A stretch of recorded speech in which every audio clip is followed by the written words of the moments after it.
Sa masobra 98,000 ka yes votes, nakuha sang Seneco kag sang Prime Electric Holdings Incorporated ang kadalagan sa ginuduso sining nga joint venture agreement.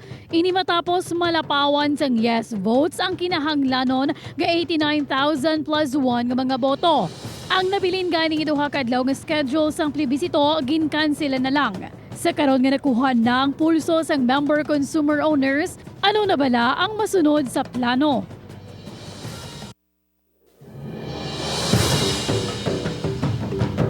Mga puso sa karon nga nakalusot na ang JVA o kung Joint Venture Agreement sa mga member consumer owners ng Seneco. Dalayo na bala ang pagbago sang tagdumalahan sang kooperatiba o base ba mga lot naman lang gyapon ulota. Ini nga aton hibalon sa Spotlight. Debatihan na naman kung ano ba matabo sa Seneco o Central Negros Electric Cooperative. First part pa lang no? Pabuto naton ang ikaduha nga bahin. With us this morning sa aton nga programa, ang spokesperson tagpamaba sa PHI o Prime Electric Holdings Incorporated, Mr. Jonathan Cabrera. Sir, good morning, congratulations. How are you? Kamusta? Okay lang, good morning no, Sir, sa aton nga mga viewers. Gusto ko mahibaluan, kamusta ang feeling nga nangin madinalagon ang inyong grupo agud isulong ining kontrobersyal nga JVA Joint Venture Agreement sa tunga sa grupo ninyo PHI pagkatapos sang Seneco. Malipayon kag excited kami no ang iproseso ang next level sang sining partnership ang transition kag ang pag-apply sa franchise sa Congress para sa joint venture company for the next 25 years nga franchise.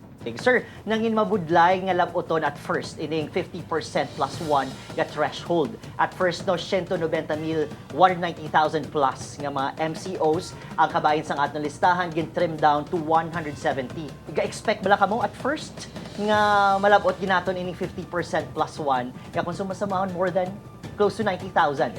It was very challenging no sa first weekend of the plebiscite sa Yes, June 24 and 25. Nakita namon ang turnout niya and it was a blessing in disguise no nga na-discover sang aton nga mga leaderes kag sang NEA nga madamo sa mga nakabutang sa listahan nga dapat tanggalunak. Kami naman while they are doing the cleansing, nag-double time kami no sa massive nga information, education and communication campaign para nga mai-relay ang ining JVA sa aton nga mga member consumers. Sir, ano ginibala ang JVA? Para sa ano ni? Sisino gid ang makabenepisyo sini? Yeah, okay. This is a partnership no nga propose namon sa Seneco after nga nakita namon nga ang Seneco nagakinahanglan sang bulig para nga masalbar no sa iya nga mga kautangan.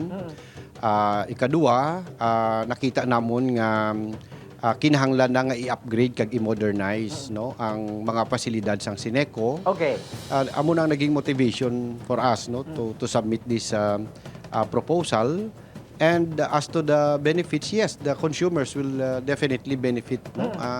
Kasi siyempre kung bubuan mo ni siya sang modernization program, for sure no, mag-improve gid ang facilities, ma-address nato ang mataas nga system loss, mapanaba naton. Even ang rates, masarangan naton mapanaba. Nakita na namon kiti based on our experience man no, nga nahimo sa syudad sang Iloilo. And if all those things no nga matabo, for sure the consumers will benefit. Actually, doon medyo nakulbaan ang mga kapuso naton diri sa Bacolod, sa Bago, pagkatapos sa iban pagin sa anong tanan nga franchise area nga ginalakipan sining aton nga Central Negros Electric Cooperative because of what happened sa Bacolod City Water District. Doon medyo nagapangatol kita ba sa JVA ganing pag-istoryahan. Sir, nangin mabudlay bala para baguhon, kambyuhon ang perception sa aton mga kapuso diri sa Western Visayas, diri sa Bacolod City, bangod sining JVA. We have prepared CAPEX, no? Okay. May pundo kami nga igabubo diri. From the day one. From day one makita nyo na ang massive no nga rehabilitations, massive upgrading mga facilities. And siguro naman, without elaborating it, kapag ginabayluhan mo sang bago, kapag ina-upgrade mo ang capacities, no? Baylo ka poste, baylo ka linya, baylo ka transformer, baylo ka kontador, siguro naman may pagbago kag may pagnami gid na. Expected. Yeah. Oo. So amo na, no?